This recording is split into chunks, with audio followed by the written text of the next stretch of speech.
Right now, somewhere in your mind, there's a thought trying to take control. Maybe it's worry about tomorrow, regret about yesterday, or just the endless noise that never seems to stop. Tonight, you're going to discover the ancient secret that transformed the Buddha himself from a restless seeker into someone who mastered the art of inner peace. Over the next 3 hours, I'm going to share a path that's helped countless people, from stressed professionals to anxious parents to anyone who's ever felt overwhelmed by their own mind, finally break free from the tyranny of racing thoughts. And here's what makes this different. These teachings work even if meditation feels impossible for you, even if you've tried everything else. Even if you think your mind is just too busy, the Buddha once said, "The mind is everything. What you think, you become." In these next few hours, you'll discover exactly how to take back control and become the master of your thoughts, not their prisoner. Before we begin, if it feels right, let me know in the comments where you're listening from. Whether it's dawn in Tokyo or midnight in New York, we're all walking this path together. Find a comfortable position. Maybe grab a warm blanket or settle into your favorite chair. Take one slow breath with me now. And as you exhale, know that something is already shifting. Your mind has been waiting for this moment. Let's begin at the very beginning with understanding the nature of your mind itself. Imagine for a moment that you're looking up at the sky on a perfect summer morning. The blue stretches out endlessly above you, clear and vast and open. And then, as you watch, a cloud drifts into view. Just one cloud at first, white and soft. Then another. Soon the sky fills with clouds, some light, some dark, some racing across the expanse, while others seem to hang motionless. Now, here's what I want you to notice. No matter how many clouds appear, no matter how dark they become, the sky itself never changes. The clouds can't stain it. They can't damage it. They simply pass through temporary visitors in an infinite space.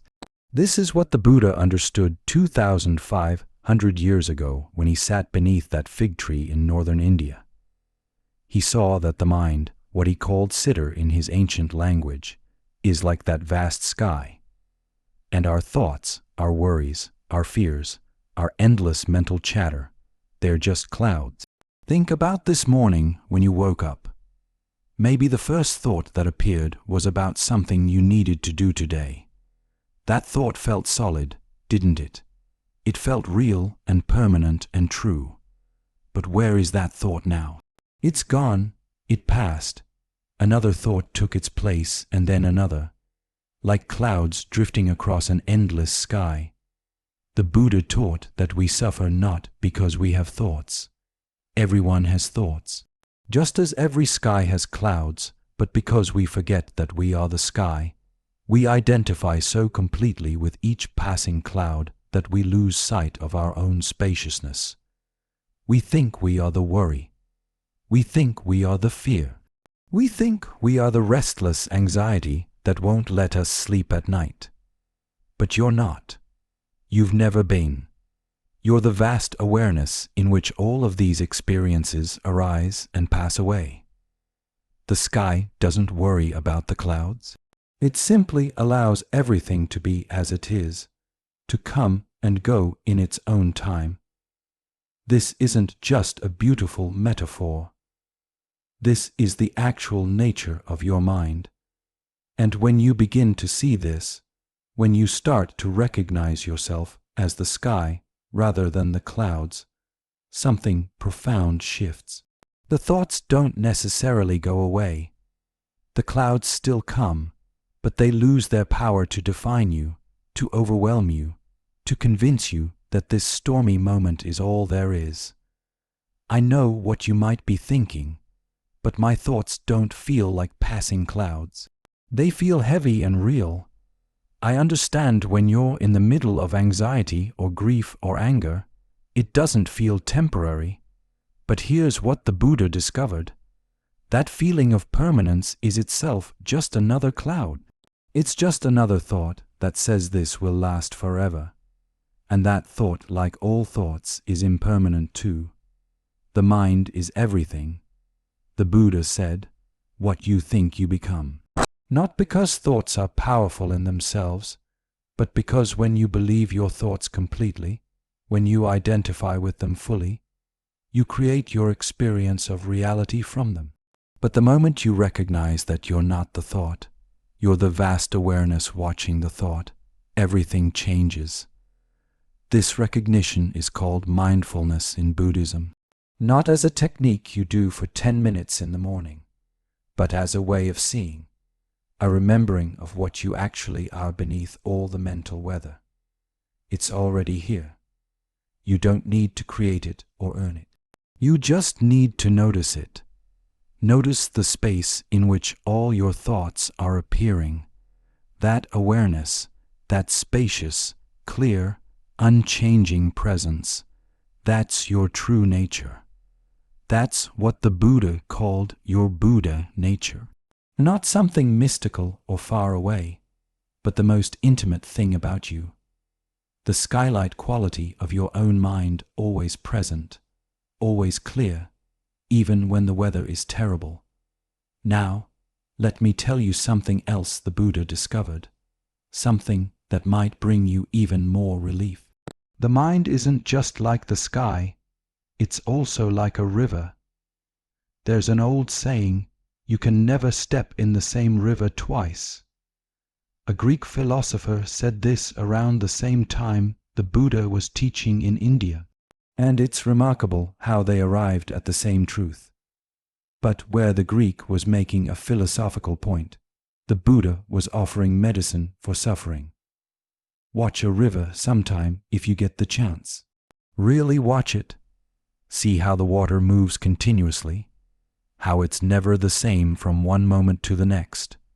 Your mind is exactly like this, not just your thoughts, but the whole experience of consciousness. It's a river that never stops flowing. Nothing about you is fixed. Nothing is permanent. You are not a static thing, but a dynamic process. A river of experience constantly flowing, constantly changing, constantly becoming something new. This might sound unsettling at first. We like to believe we're solid, consistent, unchanging. But the Buddha's insight cuts through all of that. Everything is flow. Everything is process. Everything is change. And here's why this matters. If nothing is permanent, then suffering isn't permanent either. That thought that's been torturing you, it's part of the river already flowing away even as you grasp at it. That feeling of anxiety in your chest, it's moving, shifting, changing every single moment. That depression that convinced you it would never end, it's made of the same temporary flowing stuff as everything else in your experience. The river keeps flowing. You can't hold on to the water, and you can't hold on to any moment of experience. But here's what's beautiful. You can't hold on to the suffering either. No matter how intense it is right now, the river is already carrying it away. New water is always coming. New moments are always arriving. Change is the only constant, and that means hope is always possible. Sometimes the river of your mind flows gently, peacefully.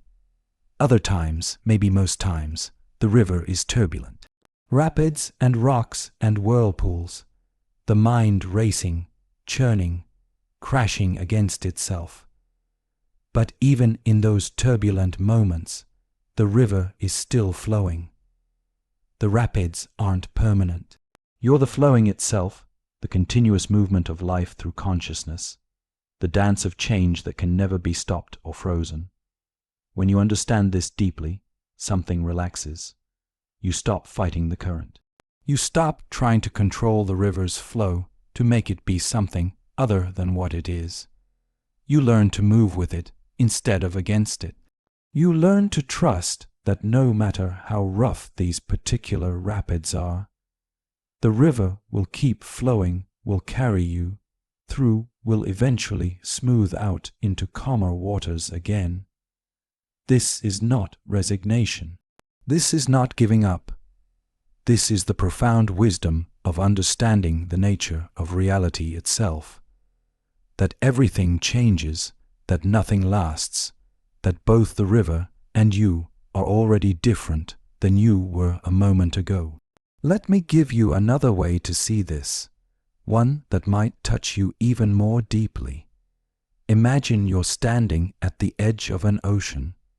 Before you stretches water as far as you can see, vast and deep and powerful. And on the surface of this ocean, waves rise and fall continuously. Some waves are gentle, barely disturbing the surface. Others are enormous towering walls of water that crash down with tremendous force. But here's what's true about every single wave. It rises from the ocean. It peaks and it returns to the ocean. No wave lasts forever. No wave is separate from the water that forms it. Your thoughts are waves on the ocean of your consciousness. Each one rises. Maybe a thought of worry about tomorrow, or a memory from your past, or a judgment about yourself. The thought rises. It peaks. It seems to fill your entire awareness for a moment. And then, if you don't grab onto it, if you don't feed it more energy, it naturally returns to the ocean from which it came. The problem is that we've been conditioned to identify with the waves.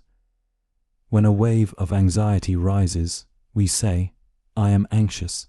When a wave of sadness appears, we say, "I am sad." We collapse our entire identity into this one temporary movement on the surface of consciousness. But the Buddha's teaching invites us to recognize something extraordinary. You're not the wave, you're the ocean. You're the vast, deep consciousness in which all waves arise and fall. The wave of anxiety can rise, but it doesn't define you. The wave of sadness can peak, but it doesn't exhaust who you are. Beneath it, you remain vast, deep, unchanged. This is what the Buddha meant by the teaching of Anna, impermanence. But it's not just an idea to believe in. It's something you can observe directly in your own experience right now in this moment. Notice a thought arising in your mind right now. Don't try to create one. Just notice whatever thought is present. Maybe it's a thought about what you're reading. Maybe it's something else entirely. Whatever it is, just notice it. Now notice, where did that thought come from? Did you decide to think it, or did it simply appear, rising up from somewhere you can't quite identify? And now, as you turn your attention to the thought, what happens to it? Does it stay frozen, or does it shift? Change, perhaps dissolve as another thought takes its place. This is the direct experience of impermanence. Thoughts arise without your permission. They change without your control. They disappear without your effort. They're like waves on an ocean, and you, the real you, you're the ocean itself.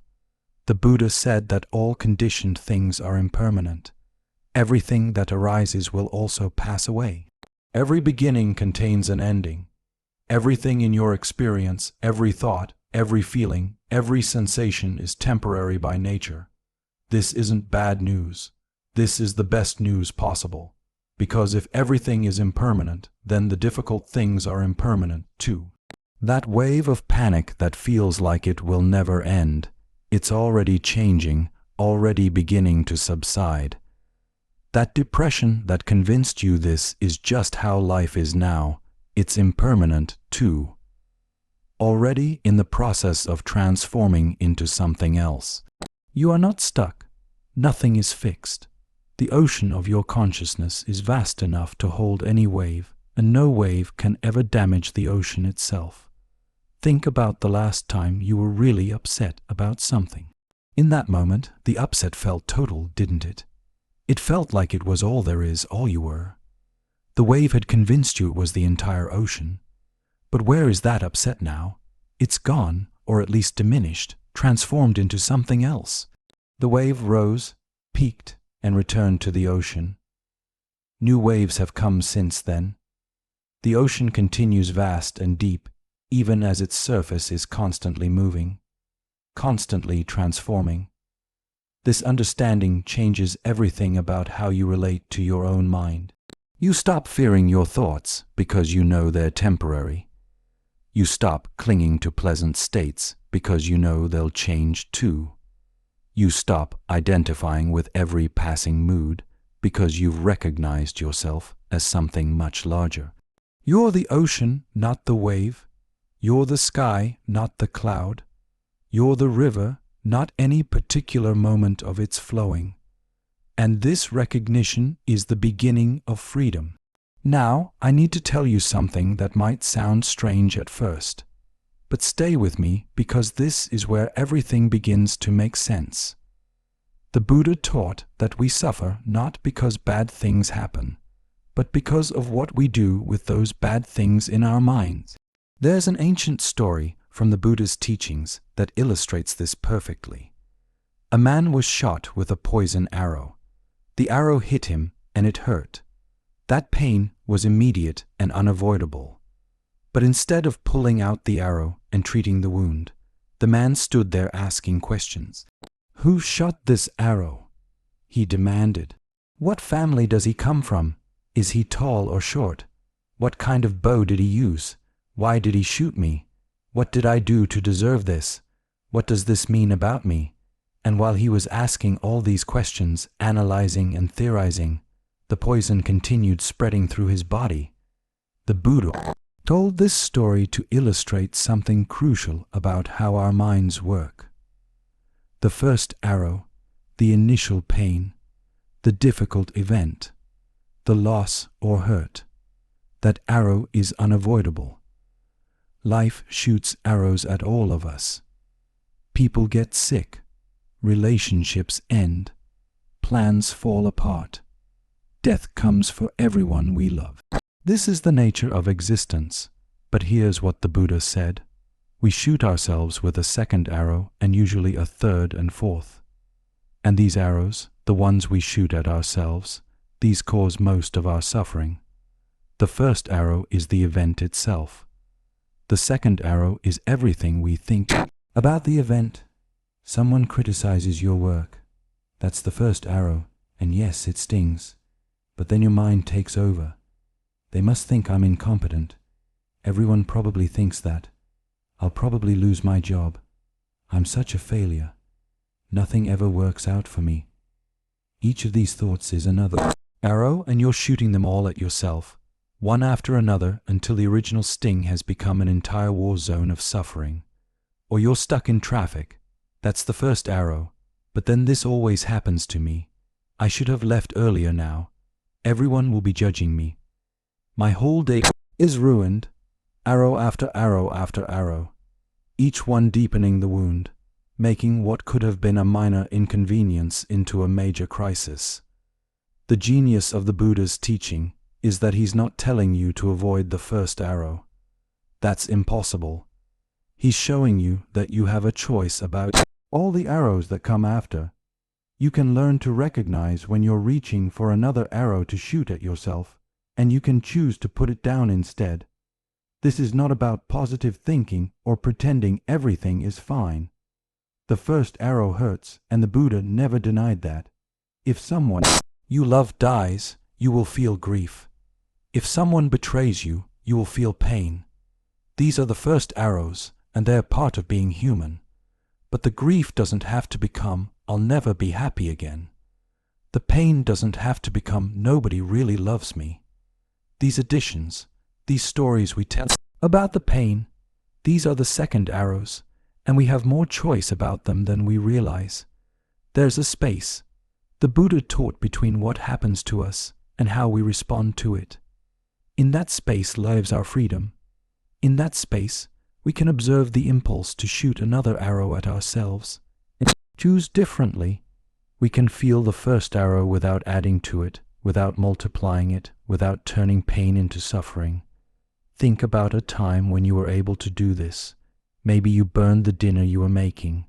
The first arrow was the disappointment, but maybe instead of spiraling into self-criticism, you just laughed and ordered takeout.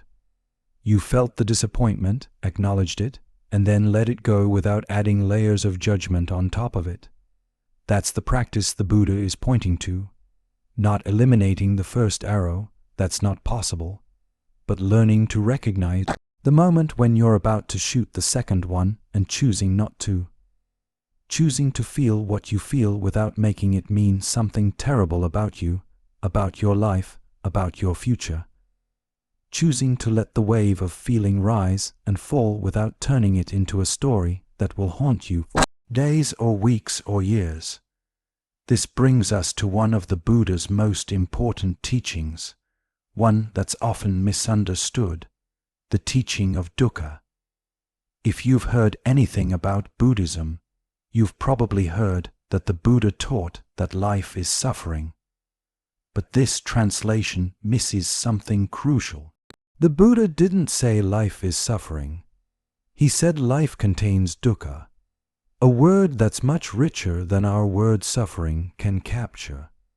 Dukkha means something more like unsatisfactoriness or the quality of things not quite being how we want them to be.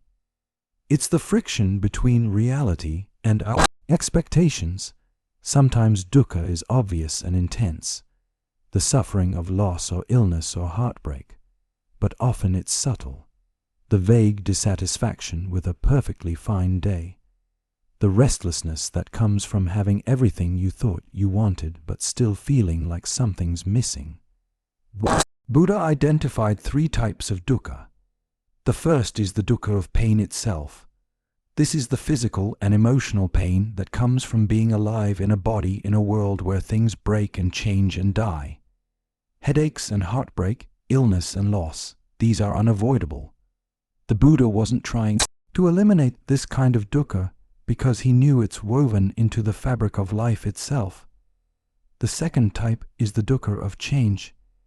Even pleasant experiences contain this subtle undercurrent of unsatisfactoriness because we know they won't last. You're enjoying a beautiful sunset, and even as you enjoy it, there's a tiny voice saying, "This will be over soon." Even happiness contains the seed of dukkha when we cling to it, when we try to freeze it in place, when we forget that change is the nature of all things. The third type is the dukkha that comes from trying to build something permanent out of impermanent materials. We try to construct a solid self out of thoughts and feelings that are constantly changing. We try to find ultimate security in a world where nothing is secure. This is like trying to build a house out of waves. The structure keeps dissolving because we're working with materials that can't be held or fixed in place. Now, here's what's revolutionary. The Buddha didn't stop with identifying the problem. He was interested in showing you a way out. The Buddha said that your mind can be your best ally or your worst enemy. When you don't understand how your mind works, when you believe every thought, when you identify with every feeling, when you shoot yourself with second and third arrows, your mind becomes a source of endless suffering. But when you understand the mind's nature, when you learn to work with it rather than against it, your mind becomes the doorway to peace. The hope in the Buddha's teaching is this: suffering can end, not the first arrow necessarily. Life will still include pain and loss, but the multiplication of that pain through our resistance and our stories that can end the dukkha, we add on top of pain that can be transformed. And it's not about becoming someone different or achieving some superhuman state. It's about seeing clearly what's already true, that thoughts are temporary, that you are not defined by your mental weather, that the ocean of your awareness is vast enough to hold any wave that arises. This is not about the addition of new beliefs or ideas, but the direct recognition of what's already present. The peace you've been seeking is not somewhere else, not in some future moment when everything finally works out. It's here now in the very awareness that's reading these words in the spacious consciousness that's been present through every moment of your life. You are not your thoughts. You are not your feelings. You are not your pain or your stories. You are the ocean itself, vast, deep, fundamentally at peace beneath all the surface turbulence. And recognizing this is the beginning of the end of unnecessary suffering. There's a story the Buddha loved to tell, one that gets right to the heart of how we multiply our own suffering. A man once came to see the Buddha furious and filled with rage. He had heard that the Buddha was teaching a different path than his own tradition, and he took this as a personal insult. So he went to where the Buddha was teaching, and in front of everyone gathered there, he began hurling insults at him. The Buddha sat quietly listening to the man's angry words. His face remained calm, his body relaxed, his breath steady. The man shouted louder, trying to provoke a reaction. The Buddha's students were horrified, but the Buddha gestured for them to stay back. Finally, the man exhausted himself and fell silent. The Buddha looked at him gently and asked a simple question. If someone offers you a gift and you decline to accept it, to whom does the gift belong? The man was confused. He stammered, "Well, I suppose it would still belong to the person who tried to give it." The Buddha nodded. "That is correct," he said softly. "And so it is with your anger and your insults. If I do not accept them, do they not still belong to you?" The man stood there, the truth of this landing in him like a stone dropped in still water. His anger had been his own burden to carry. The Buddha had simply declined to pick it up. This story has rippled through 25 centuries because it contains such a profound truth. Someone else's anger, criticism, judgment. It's only yours. If you accept it, you can let it remain with them. You can recognize it as their experience, their suffering, and choose not to make it your own. Think about how often you've accepted gifts you didn't want. Someone says something hurtful, and you carry it with you for days, replaying it, letting it shape how you see yourself. Someone judges you, and you accept their judgment as truth, as evidence of your unworthiness. Someone projects their own fear onto you, and you pick it up and make it your problem. But the Buddha is showing you something liberating. You don't have to accept these gifts. You can see them for what they are, someone else's pain, someone else's confusion, and you can feel compassion for their suffering without making it your own. This doesn't mean becoming cold or building walls around your heart. It means becoming wise about what's yours to carry and what isn't. It means recognizing the difference between helpful feedback that can support your growth and toxic criticism that's really just someone else's unprocessed pain, looking for a place to land. The man in the story came to the Buddha carrying his anger like a burning coal, who was getting burned while he carried it. The Buddha wasn't suffering.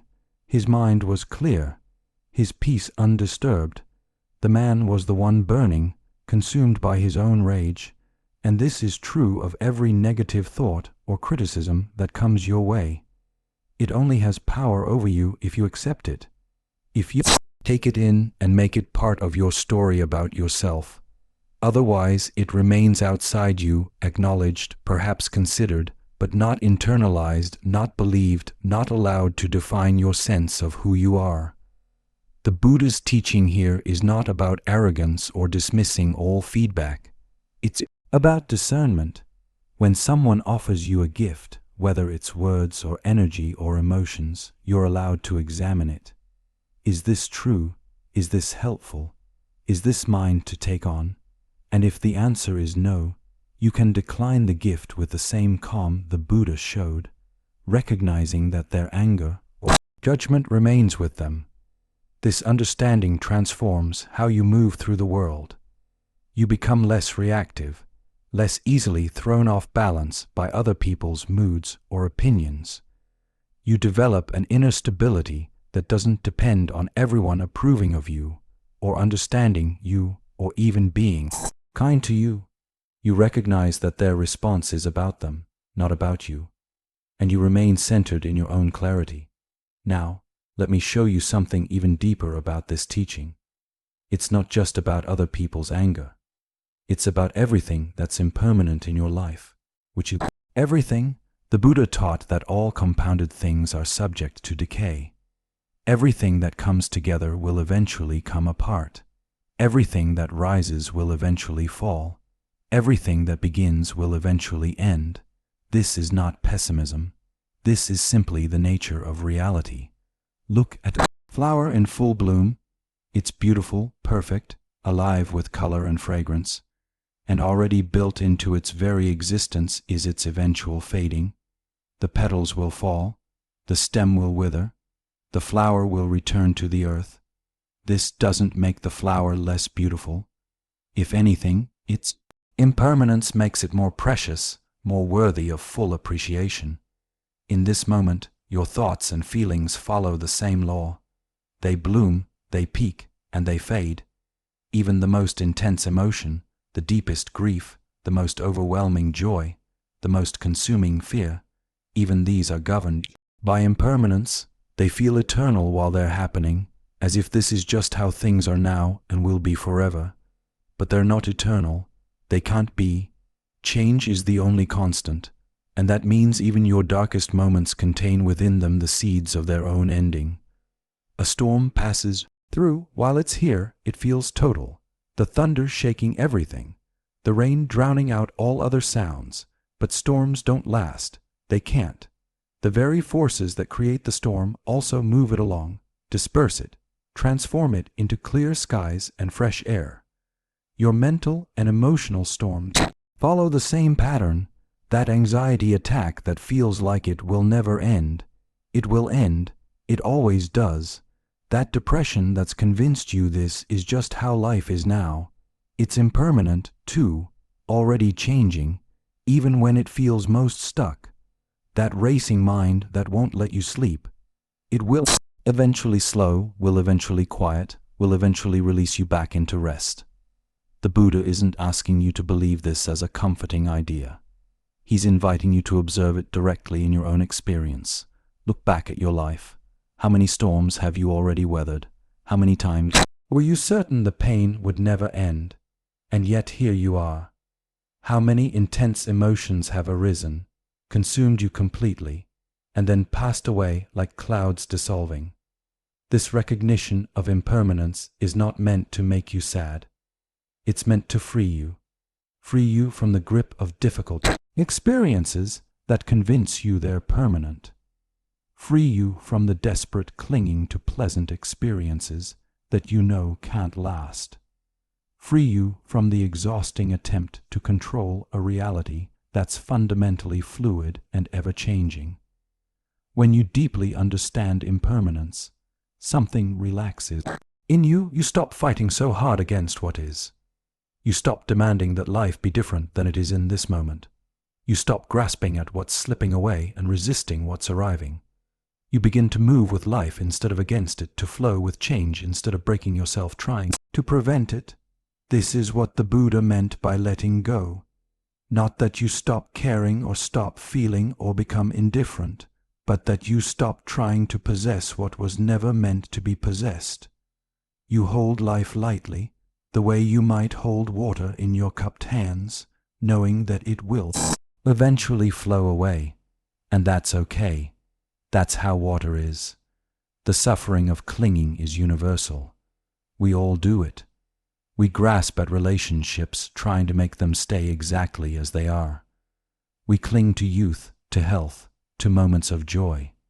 And then we suffer when these things inevitably change, because change is what they do, as inevitable as seasons turning or rivers flowing to the sea. But there's an alternative to this suffering. The alternative is in making peace with impermanence itself, in seeing that the very flowing, changing nature of reality is what makes life rich and alive and full of possibility, in recognizing that each moment is precious precisely because it won't last, that each experience is worthy of full presence precisely because it's unrepeatable. When you understand this, when you really get it, not just in your head, but in your whole being, the peace the Buddha spoke of becomes available not as something you need to achieve or create, but as something that's already here, already present. The stillness beneath all change, the constancy within impermanence, the ocean that remains even as every wave rises and falls.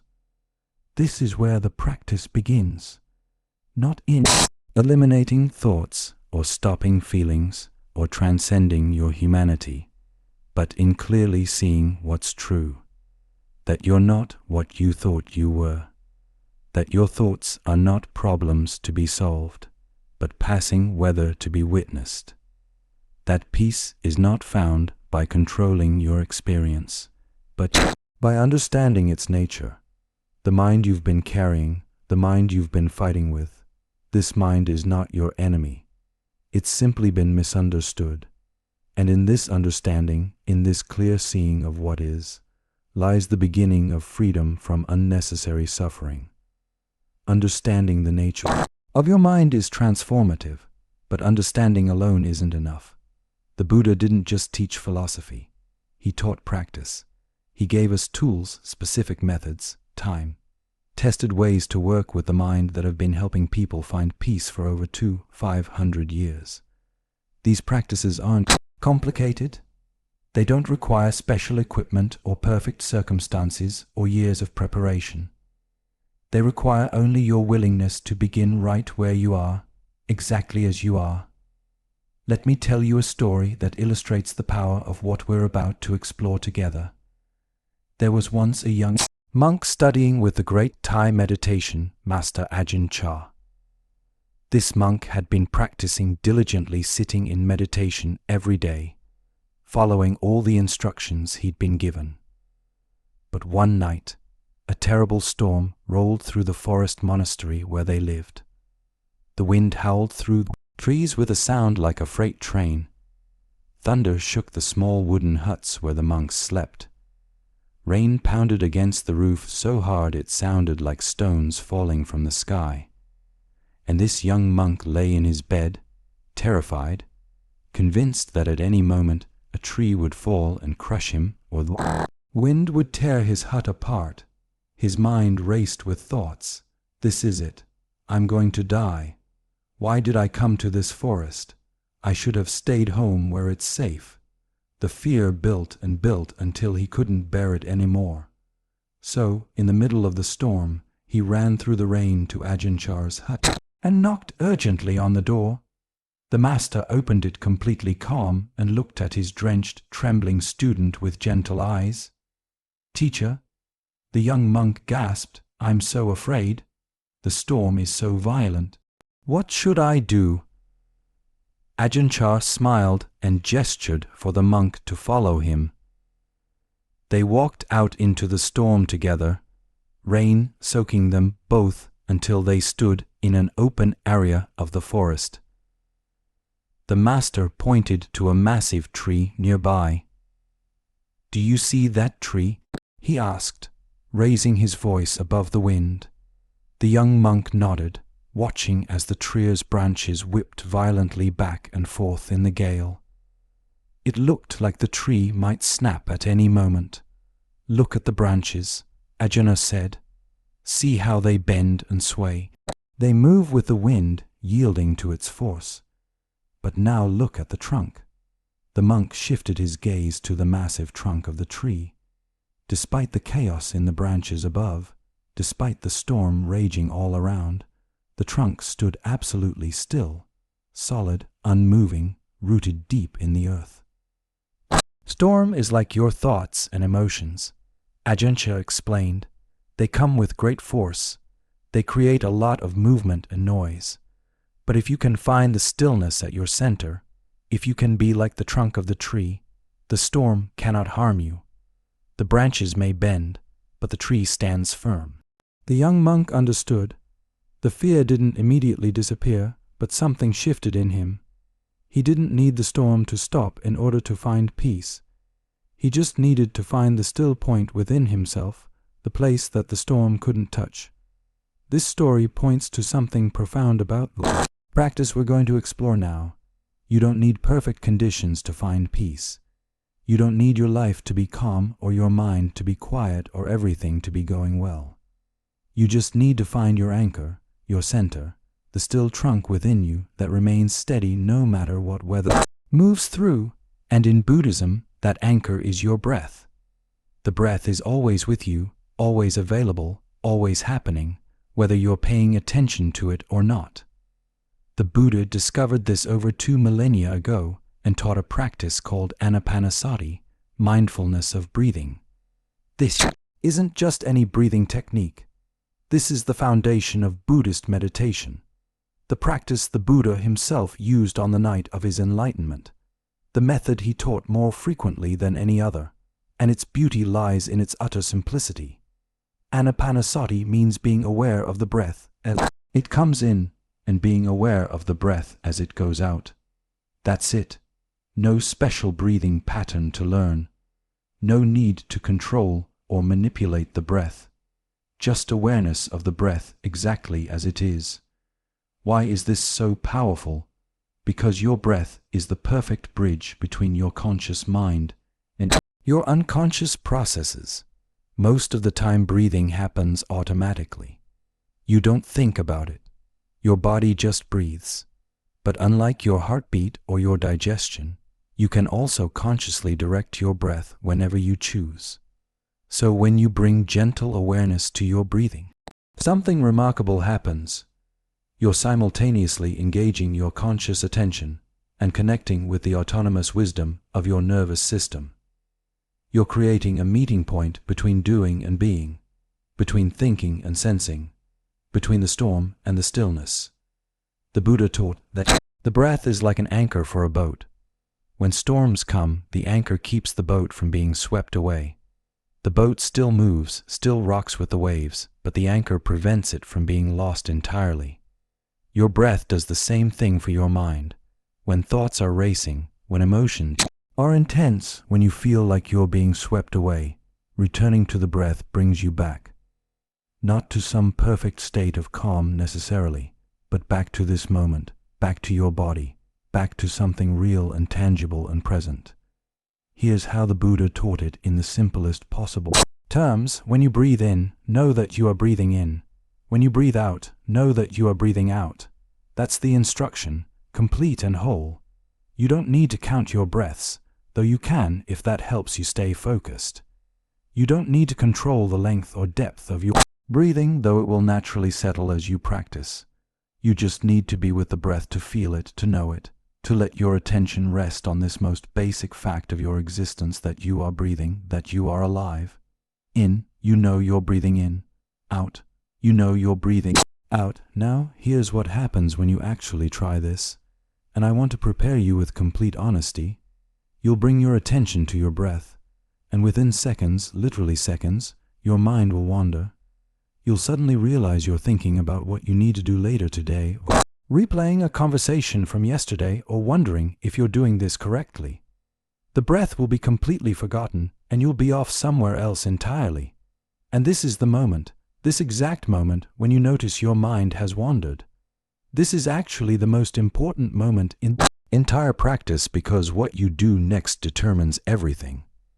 Most people judge themselves. They think, I'm so bad at this.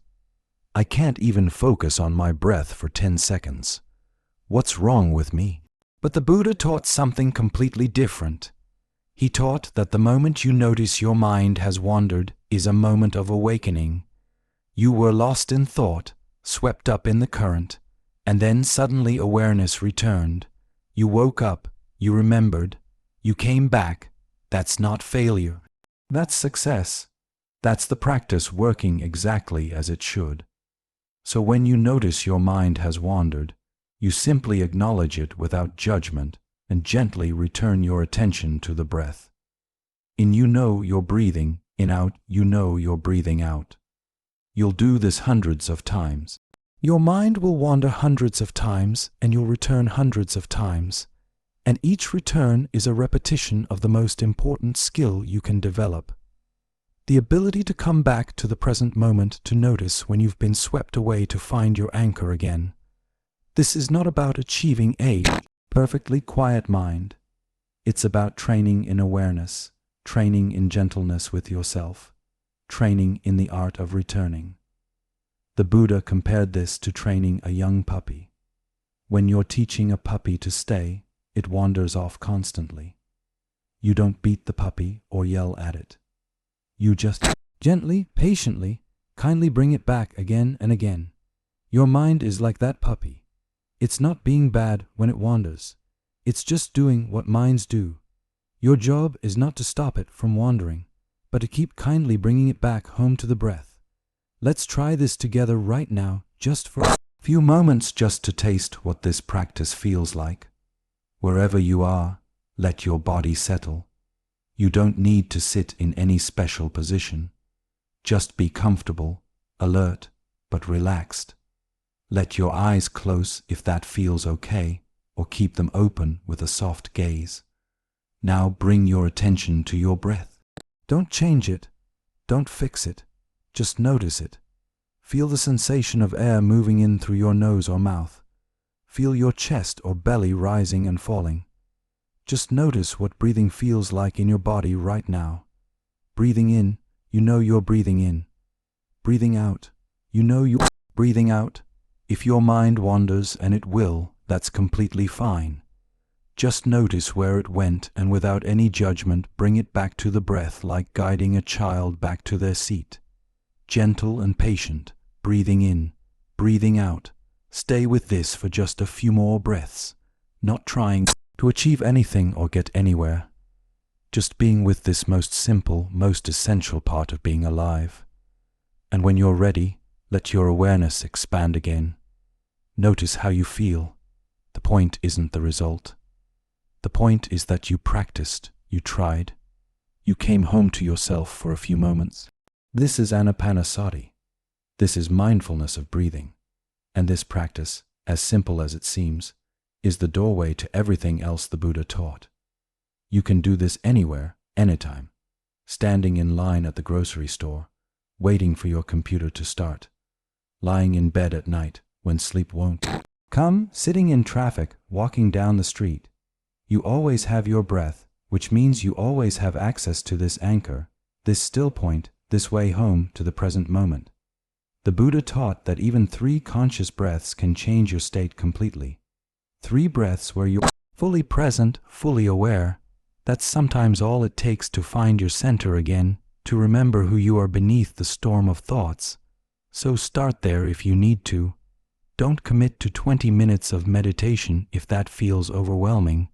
Just commit to 3 conscious breaths. 1 when you wake up, 1 before you eat, 1 before you sleep, and watch what happens. Watch how these small moments of presence begin to create space in your life. Little islands of calm in the sea of constant doing and thinking. Watch how returning to your breath becomes easier, more natural, more automatic. Tree and the storm didn't need the weather to change. It just needed to remain rooted, to stay connected to its foundation. Your breath is that foundation, and no matter what storm is passing through your mind, you can always come back to it. Now, breathing consciously is powerful, but there's something even deeper that the Buddha taught. He called it sati, a word that's often translated as mindfulness, though that English word doesn't quite capture the richness of what sati actually means. Sati isn't just about paying attention. It's about remembering. Specifically, it's about remembering to be present, remembering to wake up from the trance of your thoughts, remembering who you actually are beneath all the mental noise. The Buddha didn't teach that you should empty your mind or stop your thoughts. That's a common misunderstanding that stops so many people from even trying meditation. They think the goal is a blank mind, and when they can't achieve that, they assume they're failing. But sati isn't about emptying anything. It's about bare attention. It's about being fully present with what is exactly as it is without adding layers of judgment or story or resistance on top of it. Think about the last time you ate something truly delicious. Maybe it was the first bite, and for just a moment you were completely there. not thinking about anything else, not planning or worrying or remembering, just tasting, just experiencing, just alive to that moment. That's sati, that's mindfulness, complete presence with what is.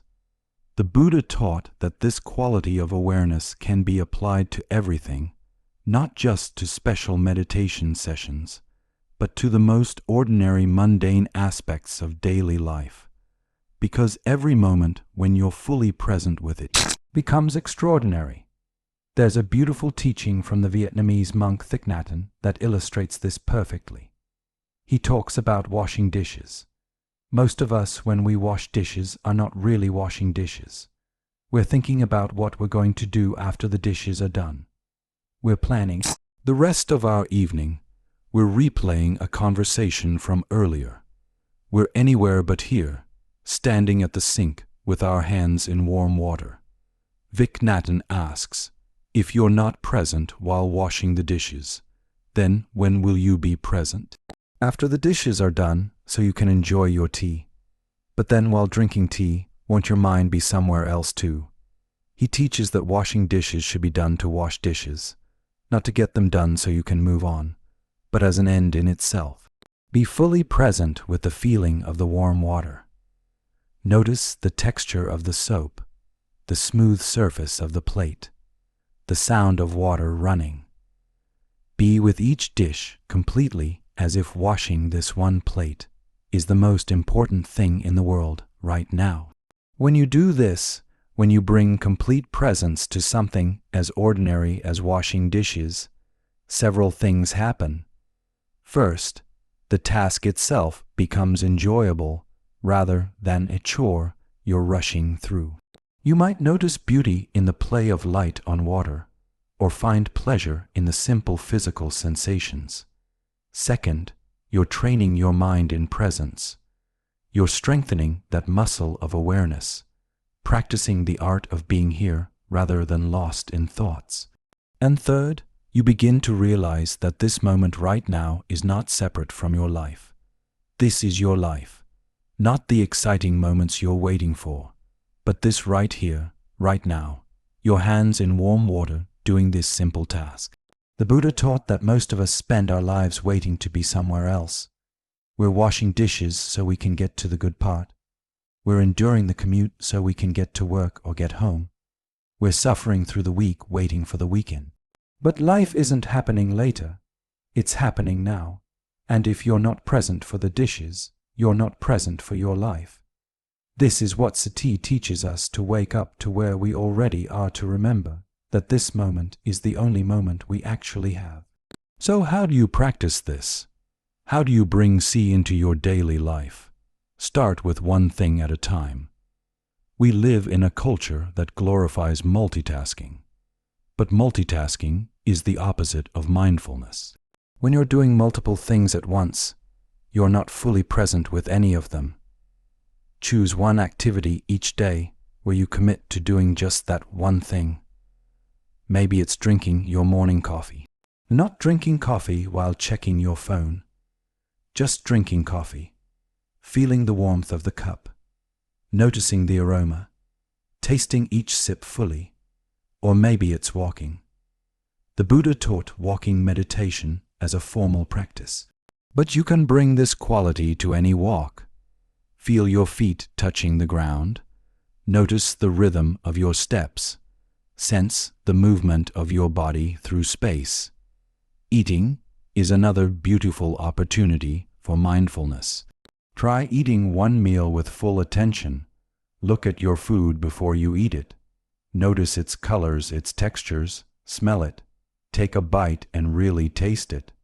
This is how monks eat in Buddhist monasteries. In complete silence with total attention, making eating itself a meditation. Even waiting can become a practice. We usually hate waiting at red lights in lines on hold. We feel like we're wasting time, so we pull out our phones to fill the space. But the Buddha would see this differently. Waiting is not wasted time. It's an opportunity to practice presence. Next time you're waiting, try this. Instead of immediately reaching for distraction, just stand or sit there and be aware. Notice your breath, feel your body, observe your surroundings without judging them. This is revolutionary in our modern world. We're so conditioned to always be productive, always be doing. To just stand there and be present, to do nothing feels almost rebellious. But it's in these moments that we remember how to simply be. There's another aspect of sati that the Buddha emphasized: the power of silence. In our world, silence has become rare and uncomfortable. We fill every moment with sound, music, podcasts, TV, the constant ping of notifications. We're afraid of silence because in silence we might have to face ourselves. But the Buddha taught that silence is medicine. Not the absence of sound necessarily, but the absence of unnecessary stimulation. Time when you're not consuming content or information or entertainment space where you can hear your own thoughts, feel your own feelings. You don't need to go on a silent retreat. You can start with just a few minutes each day. Maybe the first 5 minutes after you wake up, before you check your phone, or the last 5 minutes before sleep, or a quiet walk without headphones.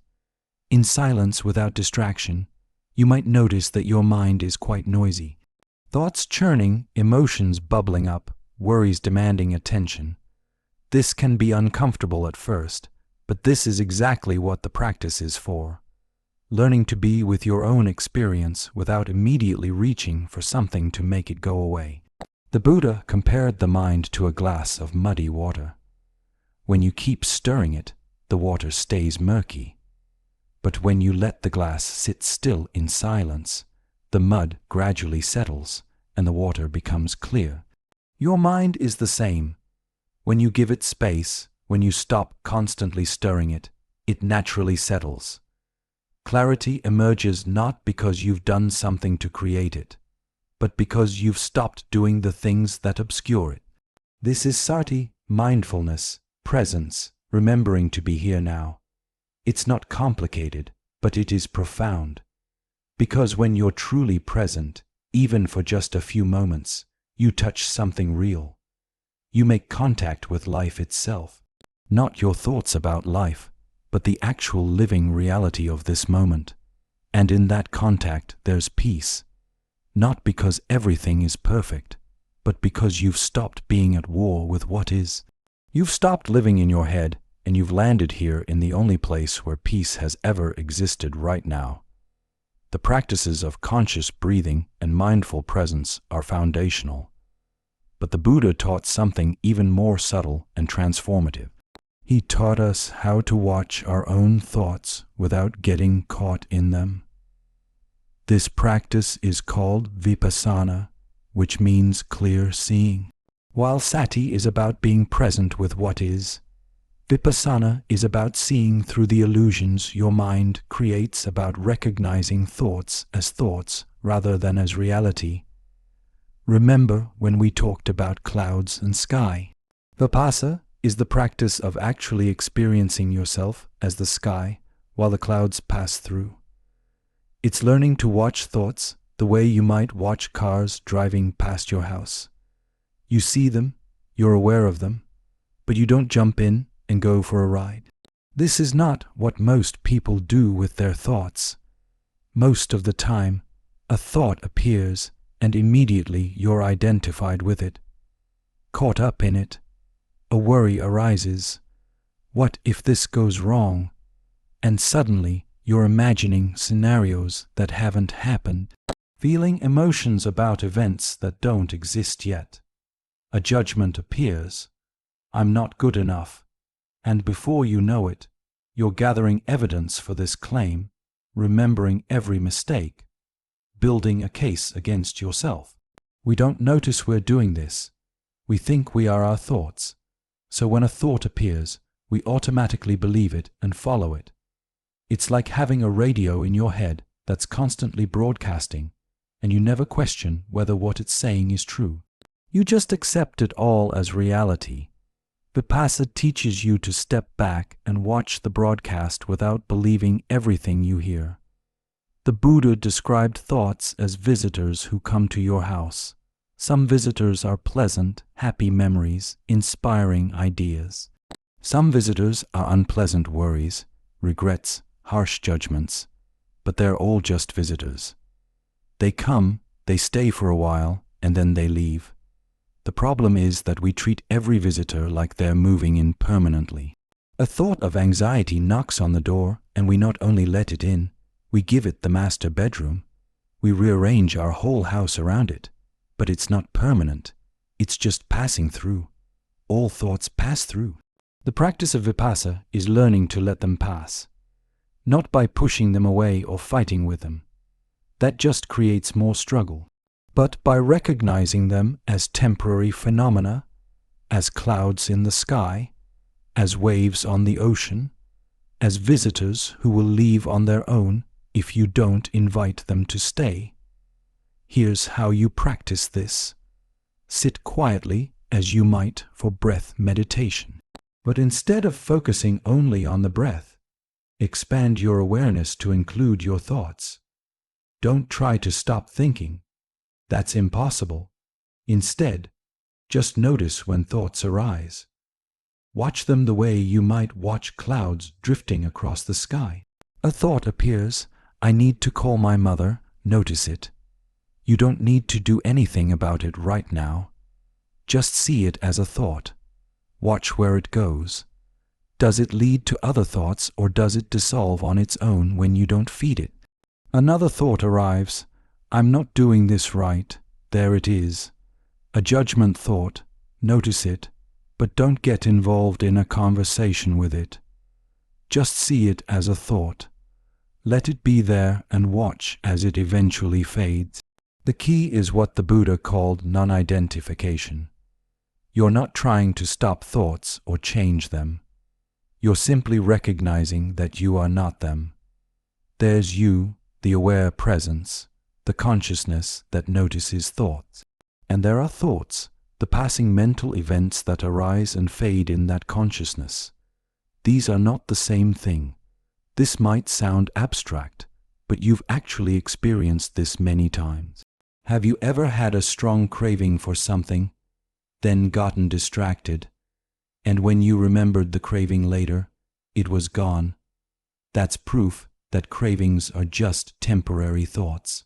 They feel solid and urgent when you're identified with them, but when you're not paying attention to them, they dissolve on their own.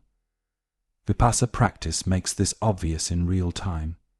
You sit, you watch your thoughts, and you see directly that they come and go. They arise from nowhere, they peak, they dissolve. You don't make them come, you don't make them go. They have their own natural rhythm, and as you watch, something shifts in your relationship to them. They lose their grip on you. They become less solid, less believable, less able to sweep you away into their stories. There's a teaching story that illustrates this beautifully.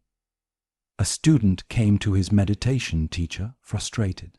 Teacher, he said, I've been trying to meditate, but my mind won't stop thinking. Thoughts just keep coming. I can't seem to quiet my mind. The teacher smiled and said, let me ask you something. When you're standing by a river, do you try to stop the water from flowing? The student looked confused. No, of course not. That would be impossible. The river flows because that's what rivers do. Exactly. The teacher said, and your mind produces thoughts because that's what minds do. The practice is not to stop the river. It's to stop jumping in and being carried away by the current. The student sat with this for a moment. So what do I do when thoughts come? He asked, watch them. The teacher said simply, watch them the way you watch a river flowing past. Let them come, let them go. Don't push the river, but don't jump in either. Just stand on the bank and watch the water flow by. The student tried this, and slowly he began to understand. He stopped fighting with his thoughts, stopped judging himself for thinking. He just watched. And in the watching, he discovered space. He discovered that he was not the river of thoughts. He was the one standing on the bank, the awareness itself, peaceful even as the river flowed endlessly past. This is the practice of non-attachment that's so central to Buddhism. Attachment, what the Buddha called upadana, is about being attached to thoughts, to ideas, to stories, to mental content that you grasp onto and identify with.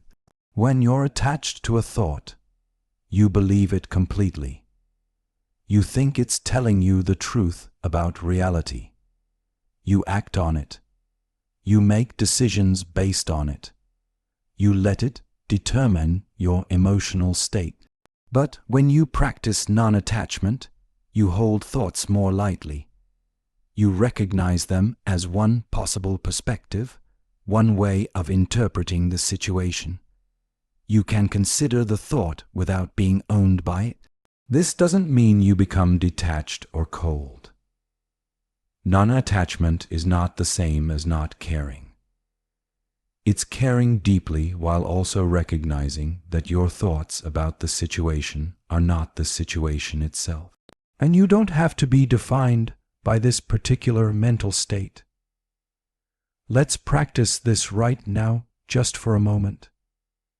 Sit comfortably and close your eyes if that feels okay. Take a few conscious breaths to settle yourself. Then simply open your awareness to whatever thoughts are present. Don't try to think particular thoughts or stop any thoughts. Just notice what's here right now. Maybe it's a thought about what you're reading. Maybe it's something completely unrelated. Whatever it is, just notice it. Now imagine that each thought is written on a leaf floating down a stream. You're standing by the stream, watching the leaves float by. One leaf comes into view. I need to do this thing later. Watch it float past. Another leaf appears. I wonder if I'm doing this right.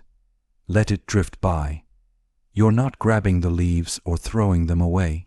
You're just watching them float past in the stream of your consciousness. Notice how some thoughts try to grab your attention. That's okay. Just notice that pull and gently return to watching. You don't have to go with the thought. You can just let it be there and keep watching. Stay with this for a few more moments. Just watching, just witnessing, just being the awareness that notices thoughts without being caught by them. And when you're ready, open your eyes. That's vipassana. That's insight practice. And when you do this regularly, something profound happens. You realize in your direct experience that you are not your thoughts. This realization is incredibly liberating because if you're not your thoughts, then your anxious thoughts don't make you an anxious person. Your self-critical thoughts don't define your worth. Your worried thoughts don't determine your future. They're just thoughts, temporary changing phenomena passing through the vast space of your awareness. And you, the real you, are that space, not the passing weather. Everything we've explored comes together in what the Buddha called bhana, the cultivation of the mind through meditation. Bhavana includes two main types of practice that work together like two wings of a bird. Samatha, which means calm or tranquility, and vipassana, which we've touched on as clear seeing or insight. Samatha practice is about developing concentration, about training your mind to stay focused without wandering. This is where your breath practice fits in. When you keep returning your attention to the breath, you're building your capacity for sustained attention, for mental stability, for calm presence. Think of samatha like going to the gym for your mind. Each time your mind wanders and you bring it back, you're doing a mental rep, building the muscle of focus. At first, it's hard. Your mind wanders constantly. But over time, with consistent practice, your mind becomes steadier, more stable, more able to rest in one place. The traditional object of samatha practice is the breath. But the Buddha taught that you can use other objects too. a visual object like a candle flame, a sound like a bell, or even a concept like loving kindness. The key is choosing one object and returning to it again and again. When you practice samatha, you'll encounter obstacles. The Buddha identified two main ones: restlessness and drowsiness. Restlessness is when your mind is too energized, jumping from thought to thought, unable to settle. You feel agitated, impatient. Your thoughts race. Your body wants to move. When restlessness comes, the instruction is to work with it skillfully. Take some deeper breaths. Relax your body consciously. Maybe stand up and do some slow walking meditation. Drowsiness is the opposite. Your mind is too sluggish, too dull. You feel sleepy. Your attention keeps fading. This is especially common if you're practicing lying down or if you're tired. When drowsiness comes, you need to energize your practice. Sit up straighter, open your eyes, take some quicker, sharper breaths. The goal is to find that middle ground, alert but relaxed, focused but not tense. The Buddha compared this to tuning a stringed instrument. If the string is too tight, it will break. If it's too loose, it won't make a sound. It needs to be tuned just right to create beautiful music. Your practice is the same.